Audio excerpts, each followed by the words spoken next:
Hello friends, నేను మీ జడి. Welcome to big boss updates. Big బాస్లో మూడో ప్రోమో వచ్చింది. మామూలుగా లేదు. తిండి కోసం తిప్పలు, మంగోలియా ఆ టైప్లో కరువు కాటకాలు ఉంటాయి కదా, ఆ టైప్లో యుద్ధం జరుగుతూ ఉంది. సో ఇక యష్మి జడ్జిమెంట్ ఎంతవరకు కరెక్ట్ అనేది చాలామంది మాట్లాడుకుంటూ ఉన్నారు. ఎందుకంటే ఎగ్జాక్ట్గా మనిషి ఉన్నాడు ఎవడు, అది కూడా మరమరాలు 250 గ్రామ్స్ అంటే 250 గ్రామ్స్ ఎవడు తేలేడు.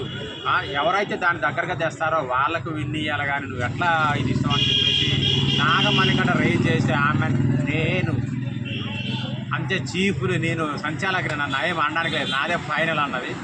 సో మరి యష్మి కరెక్ట్ అనుకుంటున్నారా, లేదంటే నాగమణి కంట కరెక్ట్ అంటున్నారా? కామెంట్ చేయండి. అలాగే ఈరోజు నాగమణి కంటకి అండ్ నిఖిల్కి బిగ్ బాస్ గట్టిగా క్లాస్ పీకారట, మామూలు కాదు, ఒక రేంజ్లో.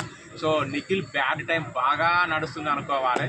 మరి నిఖిల్ ముందు బ్యాడ్లోనే ఉండిపోతాడా, ఒక ఇది దాటేసి మంచి టైంలోకి వచ్చేసి మంచి రేజ్ అయ్యి టాప్ కంటెస్ట్గా వస్తాడా? కామెంట్ చేయండి.